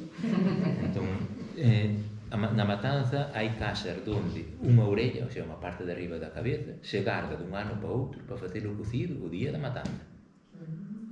Entón, o día que é a matanza, tivo termau da cacheira que tiña do ano pasado, gardadiña ali para ese día. Entón, ese día, pois, lógicamente, comer o cocido. Hai que en ese día, pois, empanada, entremeses, callos, cocido, pois, carne asada, pois, polo, pois, o der, a mitra inversa. En zonas como a Rodeiro teñen a festa, teñen un xantar a mediodía onde aparece máis xente da que foi traballar e pois a noite ainda aparece ainda máis xente da que foi a mediodía tamén. Entón fan xantar e cea os 2 días. Pero eso é costumbre dos povos, se van os veciños ás casas dos veciños. Cando se fai a parta, a solidariedade veciñal, hoxe en día non que conxelas toda, mata, pero antigamente, ou por menos, nós ainda o facemos con algún veciño, eles con nós, cando se mata, levarlle unha proba do raxo, unha proba da costela, ou iso ao veciño máis próximo. Iso ven de vello, o sea, antes non había conxeladores, entón, as carnes frescas había que repartirlas. E o cura? E o cura tamén lle daba? E o cura, claro. Ou se non viña ele xa. As carnes frescas levábalas, entón, este fin de semana matabas ti, pero o que ven mata el, entón, así comías 2 días carnes frescas. Entón, a solidariedade, pois tamén é fundamental. E claro, unhas filloiñas, e logo unha cousa moi bonita son as quedas e os rituais, sobre en torno á matanza. Alabándose a Dios, Dios te bendiga, San Antonio Chojarde, así exclamaban mentre o seu cocho a paso de formiga, e o seu dono, Vidal, serios pasaba. O sea, esas hai que telo, non? Entón, simplemente comentar aquí algunhas. E así, a maneira de chegar a ter porcos cebados na casa e tendo unha porca parideira, bueno, cando os ranchos son traídos de noite para... Os ranchos, solían, se non tiñas porca na casa parideira, e tiñas que mercar os ranchos, traílos de noite, para que non churviran os veciños. Porque lle podían botar mal de ollo. Entón, hai que traílos ás agachadas. Entón, claro, entón, iso entra. Segundo, se na casa hai unha porca parideira, o que había que facer cando paría era facerlle un caldo feito con osos. Caldo feito con osos igual que se leva unha galiña a unha muller cando dá a luz, pois un caldo feito con osos para que lle xenere enerxía. E logo, claro, gadindo un sopar de pan, fariña, patacas cocidas, unha festa. Bueno, é unha mantenza, é unha situación difícil para o animal. Os vacuriños, os ranchiños, hai que lles cuspir no rabo ao nacer, para que non lles caia. Moi ben. Cando se mercan os porcos, hai quen se fixe no rabo. Canto máis se lle retorza, mellor é o animal. Agora dice, canto máis peludo sexa, máis freba ten. Que canta máis canal tiña polo lombo, máis freba ten. Tamén se pode dar o caso de que os ranchos sexan dados en agasallo. Pode ser. Case xente xenerosa. Neste caso, a familia que os recibe entregará uns céntimos ou uns cartos aos donos animais para que cheguen con sorte. Nos ainda se fai alá. Cando tes unhos gatos ou un cadelo ou eso, a persona que lle dame 5 céntimos, polo menos. Porque senón non vai con sorte. Entón, dalle 5 céntimos, así vai con sorte. E a miña nai se pregunta, deuche algo? Claro, nas portas hai que colocar símbolos protectores, apotropaicos, que lle chaman a antropoloxía. Entón, unha estampiña do San Xorxe, protector dos animais, ou do San Antón, pero o San Xorxe non se lle mire do San Xorxe de Cristi Mil, ou depois ali na estrada do San Xorxe de Cereixo, protector dos animais. E unha rama, a rama de oliveira do Domingo de Ramos, tamén hai que guardala para colocala, esa rama ben bendecida, non solamente para os animais, para os campos. Antigamente, cando se van aqueles ramazos de loureiros no domingo de Ramos, e pois iba só, indo fan en Chantada, e van ao Arleiras, e poñeno ali, para que protexa os cultivos ao longo do ano. Cando os ranchos nacían na casa e viñan de fora enteiros, había que capalos ao chegar á casa. Entón hai zonas nas que os testículos do rancho pois deixanos en vinagre durante un día en agua limpa para que o animal non se lle infectara a ferida. Entón capábase, tiñen os testículos ali 24 horas, e era como, mentre estén aquí, se non facemos isto vais a infectar, pero se facemos isto non se infecta. Logo había que nos comían, tamén se aproveitaban, non? No momento que entran na corte, hai quen lle bota unhas pingas de auga bendita. Este é un clásico para eliminar un posible mal de ollo que trouxeran de fora. Tens que ter auga bendita do sábado santo, un botelliño sempre hai que ter na casa para que poida pasar. Tema, hai quen os facía entrar de costas no cortello, de cu, facendo unha cruz no chan, derramando sal e untándoos cun allo. O sea, aquí vemos todo o que é un clásico elemento de protección, non? Bueno, o do San Antón ou o San Xurxo, non? O que comentaba antes, en Cristimil, na línea, en Cereixo na Estrada, o día 23, que é o San Xorxe de Cristimil, por exemplo, ali, está o San Xorxe, e ali bendícense unhas varas, e unhas estampas. Entón, ti vas ali e mercas unhas varas, das unha limosna, danche unha vara, e esa vara pasaría por o lombo aos animais, para proteger os animais. Chegas ca vara do San Xorxe, pasaría por o lombo, ou a estampiña, ou o que sexa, non? Entón, pois, hai postos de venta de varas do San Xorxe, bendecidas, para pasarlle por lombo aos animais, lógicamente. Ou, como é ali na linda arriba, o San Antón, que están recuperando esa festa de bendecir os animais. Entón, hai quen leva o San Antón o Lacoello, o de Xaneiro. Entón, hai quen lle leva os animais de compañía, animais, catiños, pero hai quen, incluso, pues, ten levado algún porquiño.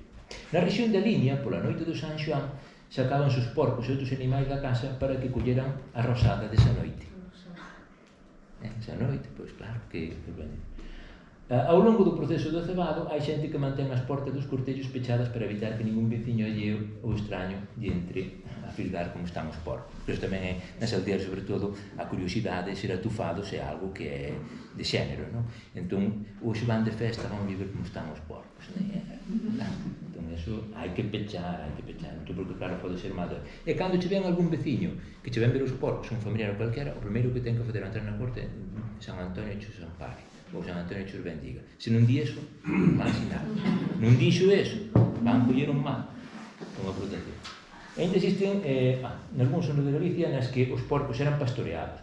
Entón, cando se vendían cousas na leira, había que guardar a corda que se levaba atado, porque ese era para que houbera, para que non tuveran mala sorte, para cando houbera que mercar outro. O da lúa. O da lúa é curioso, non? Nós ali matamos a lúa minguante, a lúa decente, para que non críe bichos a carne. Pero hai zonas en que matan a lúa crecente, para que lle medra a carne no pote. Entón, dependendo da lúa, pero ali, parece que agora hai quen mata pola ponte da Inmaculada e acabou. Non hai nada. Pero bueno, o da lúa si pode ser importante. Eu teño experiencia de que si é importante, porque de sementar o trigo, a sementalo na lúa crecente bella de abril, o sea que sementarías en maio, na primeira lúa, caixa a lúa chea, para entendernos, primeira lúa chea no mes de maio, o trigo este pequeno, seméntalo e non che colle a lerma, o sea, un parásito que che come o trigo, poncho blanco. En cambio, se sementas antes, pum. É curioso. Entón, a lúa é como as mareas e todo isto, pois, bueno, eu cando iso ven de vello, calvo terá, non sei. E se non ten, mal non fai. A mellor do ciclo lunar hai días da semana que tampouco son propicios para matar. Nas comarcas luguesas se evita matar os domingos e os venres, xa que a carne minguaría no pote. Outro día nefasto para matar é o martes, por o deus Marte, deus da guerra. Bueno, e os ritos eses. E o martes 13 non case nin en vaga, o típico, non? Eso xa, en Chantada teñen ese dito. Martes 13, non case nin te embarques e engadironlle nin a túa ceba mates. O que vos dicía ao principio, unha vez sembrado o porco, metelles dentes de allo no fuciño, nas fosas do fuciño, para evitar que lle entre un mal espírito, ou a cebola no sangradeiro, ou na boca. Cando se friquen varios animais no mesmo día, mantéñenos separados para que uns non escoiten os berros dos outros, pois corre o risco de que se tome, de que se calle o sangue. E iso é certo, Cando ter varios porcos e vas matando o último, xa o sangre que bota xa é un sangre moi escuro. Moi escuro, iso é axetréanse, non? Iso non deixan de ser seres vivos. O sangue que o porco verte polo sangradoiro, no momento de matalo, recollese no recipiente para filloas ou para eses postres. Entón xa hai quen, despois de remexelo, lle fai unha cruz cun útil de ferro. Eu acordo a miña avó, como que remexaba de remexelo, cun coitelo, facía así unha cruz por riba ao sangue. Normalmente cun coitelo para que o sangue non se calle. Pois é o remexido do sangue. No momento que debía salgar, facerlle unha cruciña con as pallas ou con as ramiñas da oliveira, faz unha cruz e colócala no fondo do salgadeiro para que protexa a salgadura. Ese costume eu ainda manteño, non? Pausa ali esa cruz, e calle unha capiña de sal e logo, e parece que quedas máis satisfeito, non? Parece que... E tamén, ou de frotar con dente de allo o salgadoiro facendo cruces para evitar o mal. Hai moitas cousinas. No cebreiro, din que a espiñela do porco, a só poden comer os homes. Se a comen as mulleres, estas non quedan embarazadas. Conveniencia, Totalmente. Ao rematar de remexer a torta, hai quen cunha man fai unha cruz sobre ela. Na nosa casa faise ras, ras. Eso aí queda, pum, ras, ras. É o último que se lle fai. En Salvaterra do Miño, outras zonas, se te crece de que as mulleres durante a menstruación non lle poden tocar a carne, tanto no momento de picala como no momento de elaborar os chourizos, porque podes estragar. E, o dos allos ou a cruciña esa é como a fago para colocar o oliveira. E xa, para ir rematando a división sexual do traballo, que isto enténdese perfectamente, vai aí partillado. Claro, iso hoxe en día xa non é así, non? Pero os que conocemos a matanza de vello, de tradición, dai 30, 20 anos, pois dámonos de conta que isto é propio do que é agora, non? Que agora fan as actividades un e outro, sí. Mercar o rancho na feira a particular, normalmente era o home o que iba a mercar. É que era o... non, era o... En cambio, pois, quen tiña que atender a porca parideira na casa? A muller. Eso sí, se paría de noite, a muller era que estaba ali toda a noite atendendo dos ranchiños e tal, non? Cebar os porcos, pois, tanto un como outro. Matalos, lóxicamente, pois é un cometido do home. Aí é o cometido do home. Chamuscar, pelar, escaldar os porcos, e lavar os porcos, cometido do home. A muller remexer o sangue, ferver auga para o dos porcos, e tamén lavar os porcos, tamén ten iso, non? O home abrir e balear os porcos, o das tripas é propio da muller, lavar as tripas propio da muller, preparar o xantar do día, lóxicamente, é propio da muller. Facer os xuntos, agora, antes facías o matachín, pero agora tamén calquera pode facelos. Volcar os porcos pola forza que había que facer era cousa dos homes, lavar as tripas as mulleres, partir os porcos xa ao home, escoller a carne para os chourizos, xa é a muller. O home parte, pero as mulleres están ali nunha mesa ou tal, pois escollendo unha carne que é para os de carne, para os de cebola, para o picado da carne, porque eso, cando era rapaz, claro, tamén me puña ali a escoller na carne, e claro, dicíanche, mira, faino como unha muller. Era así, faino como unha muller. O sea, ben, no sentido ese, non? Picar, logo embolsar a carne para o congelador da muller, pelar os allos, adobar a zorza, salgar a carne propio do home, preparar e remexer a zorza, derreter o roxón, facer os dichos da muller, encher a tripa, aí hai homes e mulleres. O home o que podía aportar para facer os chourizos prácticamente é isto, non? De feito, ver a un home matando nos chourizos é difícil. Atar os chourizos. Logo, colgar os chourizos e demais embutidos do home. Tamén a muller axuda. Facerlle unhos chourizos, dos dous, levantar a carne para colgala, dos dous, facerlle unha carne para comer, atender as comidas, por lóxicamente, cousa propia da muller. Xa de remate. De remate, hai lendas que, como decía antes Gregorio, pois eu, así na recolleita de lendas do patrimonio, pois moitos son do mundo da mourindade, mouras. Pois hai lendas onde unha moura sempre lle axudaba a cebar os porcos a algún veciño. Claro, as mouras non son entendidas como mouras árabes, non é da religión do Islam. As Moura son personaxes, ora está máis que, bueno, ou por aí van son deusas precristiás que foron, de certa maneira, pois, perdendo forza ante a implantación do cristianismo, e algúns espacios pois foron cristianizados, non? Donde había unha moura, pois colocouse unha virxe que aparece ou iso, non? Bueno, pois nós ali tiñemos unha lenda que un veciño ali da aldea do lado levaba os porcos a pacer á vira dun castro que temos ali na aldea. Entón, chamalle a casa do freire. Entón sería unha muller dentro do castro e dixolle un día: mira, eu se te axudo a cebar os porcos, cando os mates, tens que meter unha proba das miudanzas. Miudanzas é fígado, riles, eso. Entón o home aceptou, axuda a cebar os porcos, por lle traer un anaco de tan. E así foi. Cando chegou o día da matanza, veu o home coa cesta, nunha cesta traía unha proba do fígado, dos riles. A moura colleu a cesta, meteuse dentro do castro, porque viven dentro, e cando saleu outra vez ca cesta, tapada co pano, co que iba tapada, e dixolle: hasta que chegues á casa non lle saques o trapo ao cesto. Pero o home que me contaba dixo: como os homens somos tan atufados, o sea, curiosos, no medio do camiño levantou o trapo e veu que había carbós e tirou. Chegou á casa e dixo: mira, que non che deu nada a moura en compensación? E dixo: que me había dar carbón, tirei con ele, xa tirei non sei no agua. A muller entrou para dentro ca cesta, sacudiu o trapo, que algo ao chan, e que era unha pedriña de ouro. Co cal, se ele non curioseara na cesta, faríase rico, chegaría cos carbós á casa. Pero non, a riqueza nas lendas nunca se acaba. Sempre é un intento, pero nunca se consegue. As lendas fundamentalmente son para decir: se te queres facer rico, traballa. E outra é tens que ser de palabra, porque hai xente que rompe o pacto nas lendas e dixe: hai que ser de palabra, se te dá a palabra, cúmplia. Entón esas dúas cousas son fantásticas, porque é o que moitas veces carecemos hoxe en día, de palabra, e carecemos de esforzo. Bueno, pois, hasta nas lendas da mourindade se fai referencia aos porcos, e a matanza e ao proceso ese, non?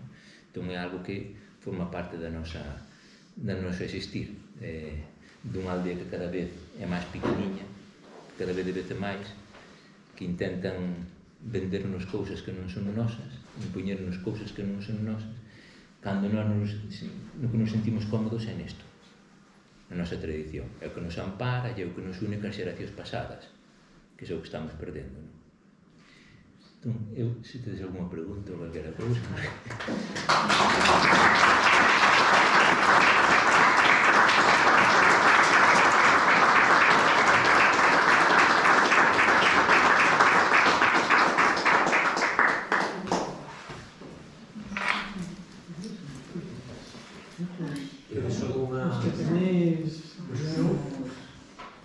É mellor ir á parte práctica. Entón, temos que ir chegamos, porque quedamos as dúas, ainda non temos 20 minutos. Podes avisar que portaba... Estuvo moi ben así. Hoy, a ver, que unha revivir todo un montón de... Sí, nosa tradición.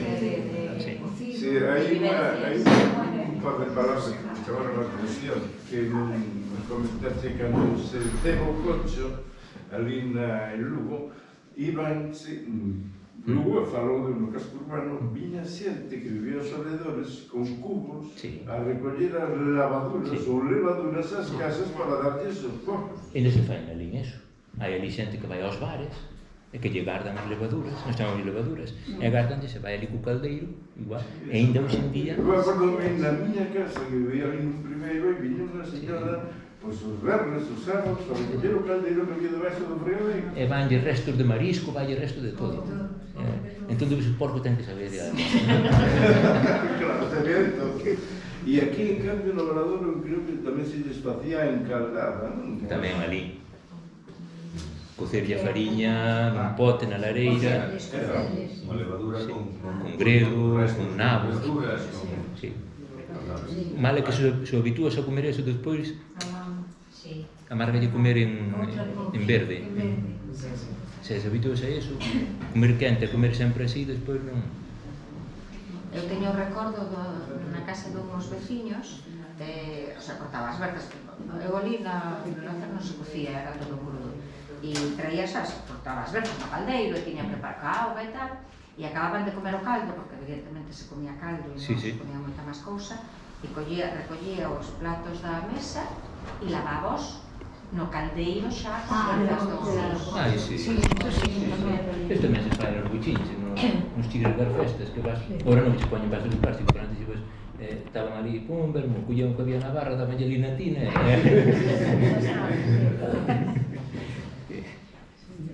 Tú dices que o día da matanza era un día de festa. Día de festa.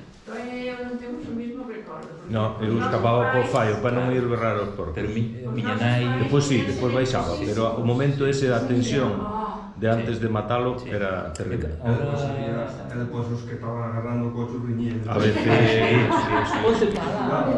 Es un burro, non sabes agarrar. Ali un veciño meu agarraba, mandaban a agarrar con o rabo. Un cabo lá, resulta que non tiña rabo o coche. Se do rabo vou contar un moi pouco. É certo, non sei, hai unha casa na aldea que lle chaman de mal nombre a casa do Rabelo. Rabelo é a quen lle falta o rabo.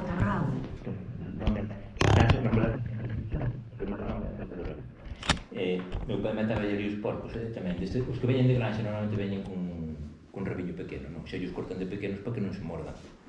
Porque se se morden fan sangre, pois ainda é peor. Entón, de pequeniños xa os cortan e deixen un rabiño así, unha puntiña. Entón, claro, se compraron os de granxa, levaron na casa, cando foi para matar a rapaza, dixo ao pai, ai papá, o porco falta o rabo. Entón o pai, claro, mal nombre, dixo, Ana, chamase a rapaza, chamase Ana, non se di así, dice cola. Rabo non.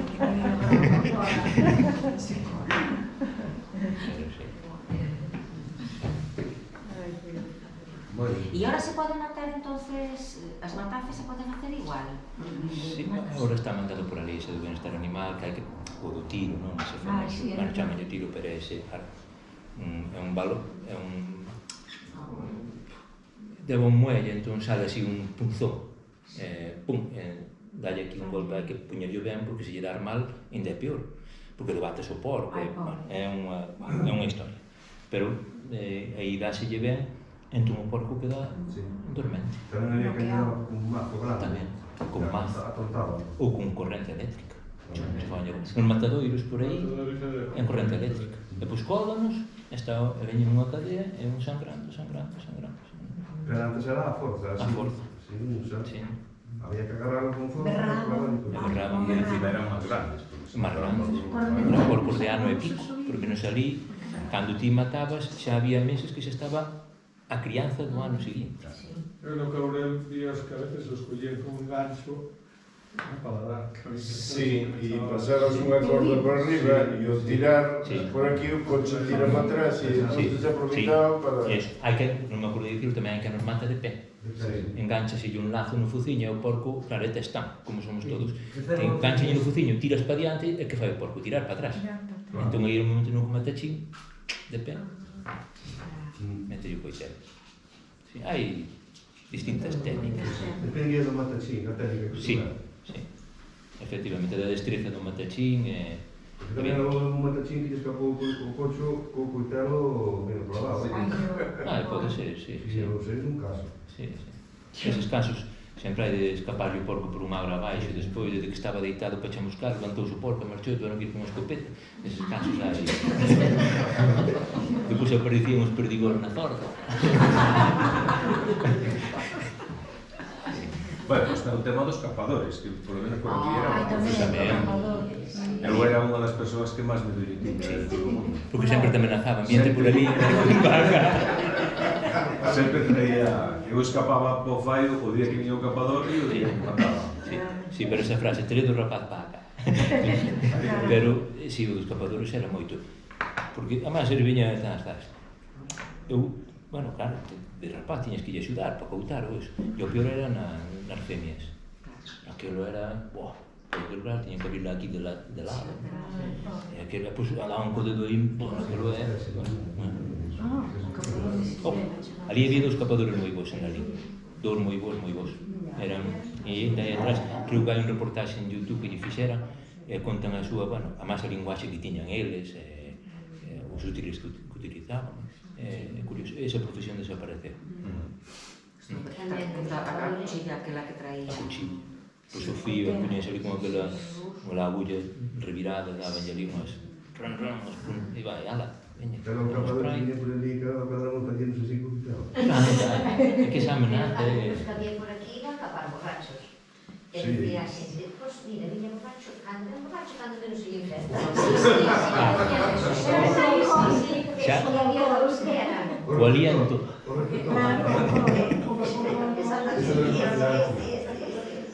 Sí, no, eso é... Bueno, o porco leva todo un mundo ao seu redor. É un mundo. Pero bueno, con iso, claro, ora, para matar, deberíase matar con desa maneira, analizar a carne no matadoiro, xa hai quen di que hai que levar ao matadoiro para tal. Vai pasar como cando foi coa aguardente.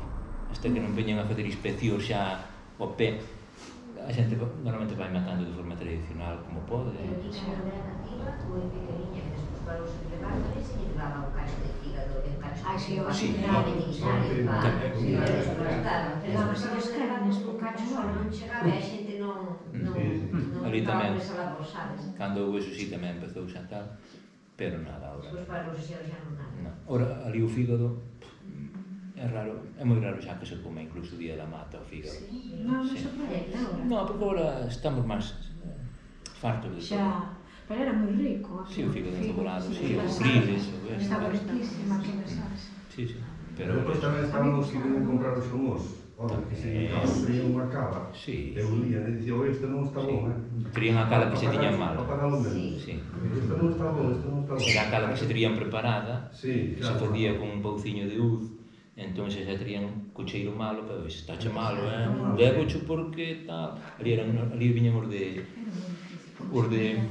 Maside, da zona de Maside, Mar da Merca, eran os que viñan para a nosa zona.